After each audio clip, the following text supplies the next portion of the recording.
of all, as Jen said, we are going to talk a little about the Instagram history and some insights just to see how important Instagram is for business and how how could we improve our online presence on it. Then why Instagram? What are its benefits for us and for our company? And we will see some differences between the personal and the business account because there are some many differences that we should care about. Then we also will see some Instagram features and some content generating tools to improve our content and to generate more engagement and more awareness for our brand. And then we'll see some best practice to make the most of this platform. And also we'll see some DC examples so we can see how we could do it better as well. So the Instagram history. So Instagram was created in 2010, but it was not until 2015 when it became worldwide renowned. And I remember when I was like in 2010 or 2012, I was like 12 or 13 years old, and I liked taking pictures. So I created an Instagram account, and I remember I only had like 5 or 10 followers because like no one of my friends had an Instagram account and no one used it. And then after a few years later, everyone had Instagram. So what did it change from 2010 or 2012 to 2015 that like 400 million users use Instagram? Well, the secret is the way that people is building relationships, because right now everything, well, not everything, but almost everything is online. So this is the reason why, oops, sorry, I can't change. This is the reason why 25 million businesses have joined Instagram since 2017 when Instagram business account was created. And why is this? This is simply because, and this is real, because like, for example, last week I was walking with my having a walk with my family, and we were walking the street and I faced to a shop I have never seen before, and I liked the products that were in that shop. They had like a cute t-shirt. So instead of the shop was closed, so instead of looking for them on in their website, instead of looking for their website or looking for them on Google, I look for their Instagram. And why? Because instinctively I thought about Instagram, and I thought I had to find them on Instagram because it's so much visual, and I could see the products, I could see the stuff, I could see happy customers, so I could see everything from there. And this is why I choose Instagram instead of any other platform. And this is why Instagram helps the 80% of Instagrammers decide whether to buy a product or service, because we can see the products, we can feel like we are closer to that company and to those to the services they offer. And this is also why brands in the US and in Canada spend $1.35 billion on influencer marketing. So this is why should they spend so much money on that if it weren't that important? So why Instagram? Well, there are like thousands of benefits to use Instagram, but these are the main ones. So the first of all is that it's one of the big social media sites. Like everybody has an Instagram account. Even my mom has an Instagram account, and she's like almost 55. So everybody has an Instagram account. Then, because as I said before, it's so visual. The visual marketing that it's offered, it could boost your company so much because people can really see who you are and what you are promoting. Then, of course, it enhances your branding because you are talking about your business. You are showing everything you can offer to the customer. And then you can also take advantage of the user-generated content. That this is basically the pictures and videos that that the customers of your company takes. So you could use them as a marketing tool as well. And it also drives traffic and grow. It could drive traffic and grow your business because as we are going to see it now, in the Instagram post, you can write captions and you can redirect to those to the people who is reading those captions to your website or to any site you want you want them to go. Then now we are going to see the differences between the personal and the business account, because when you have a personal account, you can take pictures, you can take videos, you can comment on your friend's post, you can do everything. But with a business account, you can, as I said here, you can connect with your customers, you can start conversations, you can share your brand values, and even make your company more accessible. And like the customer can feel closer to you as well. So, but the main important and the main difference about them is the real-time data that the business Instagram account offers, because you can get the metrics of your post. For example, you can know how many people have liked your post, or what's the best time to post your pictures on Instagram. Then you can also see the interactions that that post has. Like, for example, you can know how many people has liked your pictures, how many people have comment, how many people have shared that picture with other users, or how many people have saved that post. And you can also know a lot about your target audience, because Instagram tells you how many where they tells you the demographics data about your followers, or the people that have like your picture. So you can know where they are from, where how old they are, their ages. You can also know if they are women, if they're men. You can know everything about them, and you can use that information to create more posts in the future and more content of their interest. And you can also run ads, and also you can optimize your advertisement campaigns in base of this data. Then we also have how to create a business account. I don't know if any of you have already an Instagram business Instagram account, but it's pretty easy. So the only thing you have to do is to go to your profile, and you have to go to the right top corner, and you have to click in settings. Then you go to your account, and as you can see here, you just have to switch the account type, and you have to choose the business account, because there is also a creator account, but you can choose, you have to choose the business account.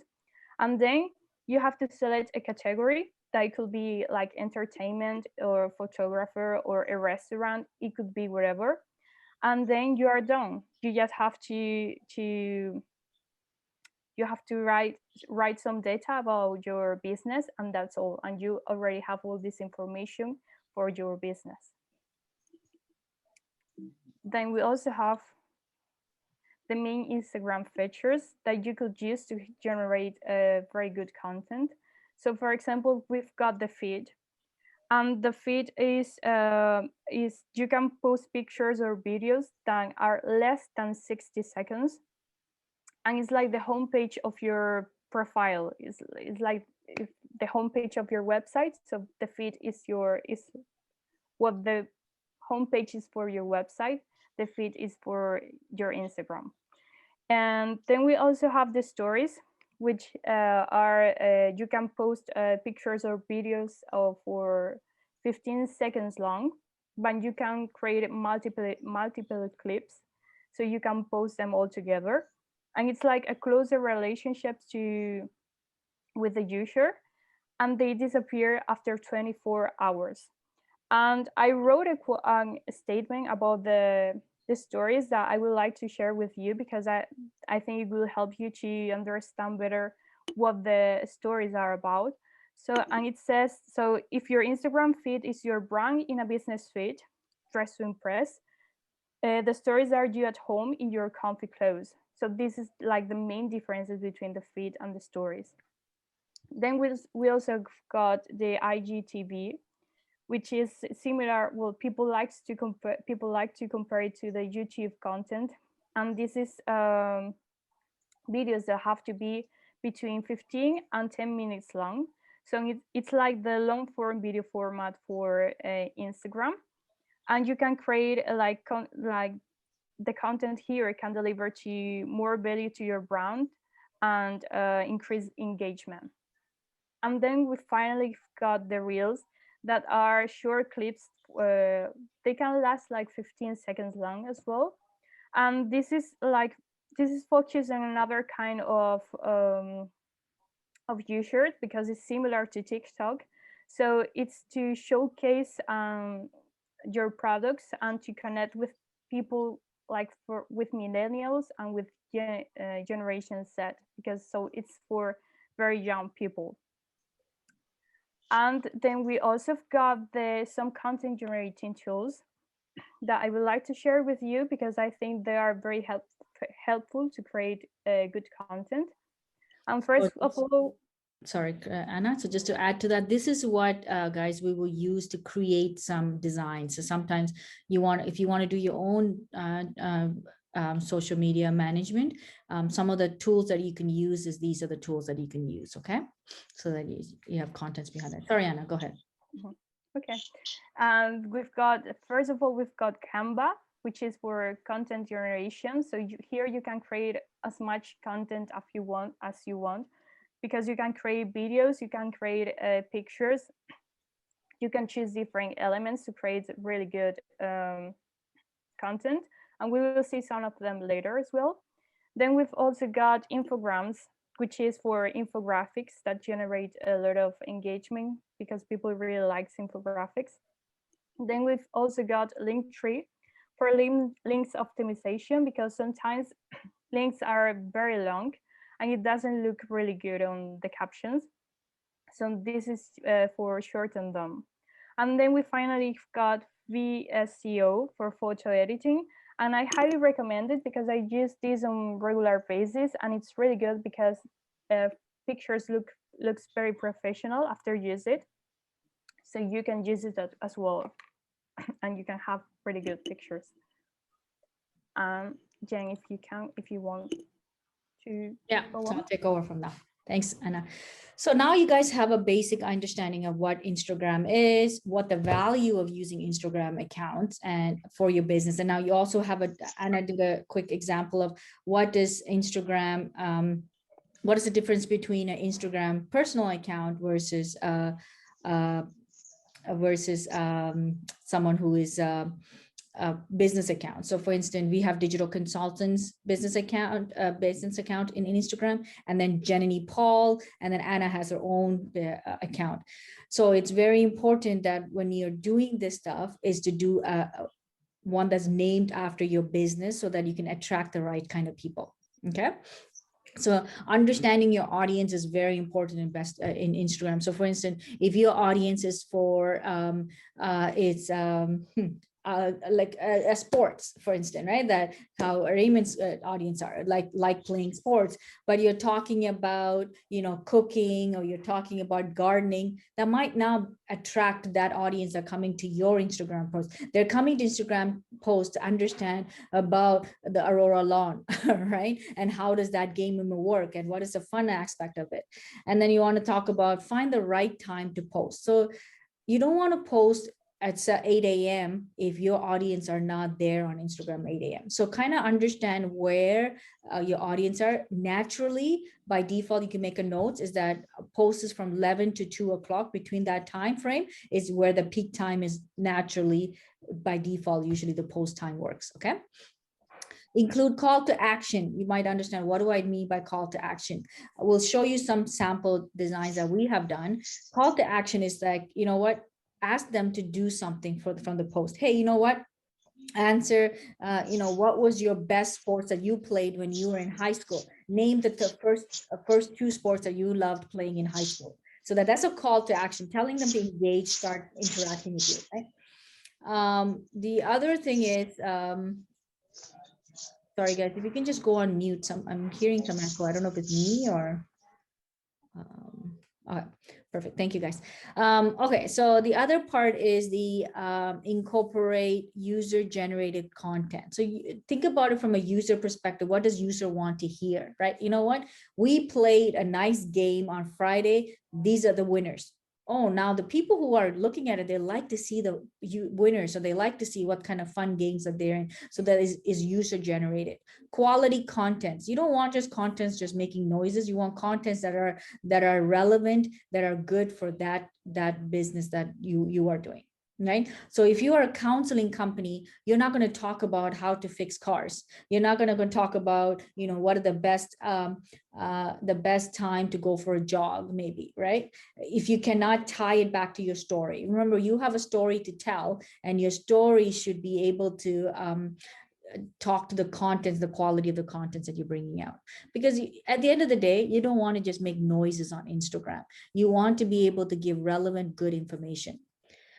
The last one is what a lot of people fight, and they ask me about questions on: overcome the Instagram logarithm. So logarithm, what we mean by logarithm is that the programming language behind Instagram. What makes Instagram make my post come on top? Right? Here's a couple of 4 things that Instagram, we have learned from Instagram that helps beat the logarithm, is that adopt the latest features. Whatever the features are there, Instagram is introducing new features. You know what, if you use that features, they're going to automatically promote you and help you be shared into a greater community. Okay. The other one is Instagram story stickers. So the story stickers that, you know, when you open up your business file, a business account, you will be able to tell your stories in 3 or 4 stickers that are attached to it. And when you click on it, it goes to the story and it tells about your the games you have, the programs you have, the information you have. Captions and content, captions and comments. So captions are, you know, anything that you write on the actual picture and get the picture. Let's say you took a picture of somebody hitting a soccer ball, and then you add a little bit of a content to it. It doesn't look like just a soccer ball game. And then you ask people to make comments. Hey, you know what? What's your favorite position in the soccer game? Right. The last one is hashtag. What is hashtag? So hashtag is the number sign. You can probably see if you hover over Anna's name, she has hashtag digital consultants. Those are hashtags. Hashtags are where, you know what, computer programmers, what they did when they built system, they said, you know what, let's find easy way to find the categorizing information together. So you want to categorize your information as, let's say, it could be counseling, sports, it can be marketing, it can be you know, church or ministry, whichever category you fall into, you put hashtag that main contact that you're talking about, the main contents of that top subject. Okay, let's go to the next one. Jan, can I ask one question? Sure. How many hashtags should you put in an Instagram post? That's a good question. Is that Yeah. So I would say, and Anna, you can kind of keep me honest there, I would say anywhere between 10 to 12 maximum. When you start putting so much hashtag, then nobody's going to read the contents you have on the top, and then they're going to get lost in the hashtag. Okay. So a good number? 5, yeah, it's better than 0, right? 5 is a good number for now. Exactly, right? So I'll show you some Instagram accounts, things that we have created. Okay, here. Sorry, let me just try to see if I can turn this off. Give me a second. Okay, perfect. So I don't have any notification coming through. Okay, so increase your social media engagement. That's one of them. So we put, you know what, again, our posts are not busy, right? It's easy. And then on the right side, we put a little bit more content. And then if you scroll down, we don't have to scroll down here because we cut the image up, but you'll see the hashtag at the bottom. The other one, how much does a piano cost? And then, you know, we're trying to talk about importance of piano playing and about a piano classes, right? And then we put more content in the comment area or the post description area. And then we have a hashtag there. Okay, go ahead, Anna. And then the other one is, you know what, hey, you know, tips for buying a house. This is a mortgage broker, and you know, he wants to know, why do we want to buy a house? You might be wondering, why is this a good time to buy a house? What is the way to buy a house? And we have a quick post. And again, remember, Instagram posts should have one specific value, one specific content or topic you're talking about. If you can talk about multiple topics, then you're going to lose their attention. The next one you will see from Stoneforge is that it's just some fun comedy for people to look at, you know, because you want to mix up the things that you put in. You don't want to always say, here, come from us, buy from us, engage with us, but here's something that you get, hey, you know what, something fun for them to look at from a cartoon perspective. Okay. The other one is, here's a school that we do posting for, what's the importance of, having a school and a organization where there's of a Christian organization in this area. And then we introduce, this one is a video. So we can't show it to you here, but it's, if you click on it, the video will come up and it'll talk about a student as well. Okay. That will be your IGTV, right? Okay. So yeah, that's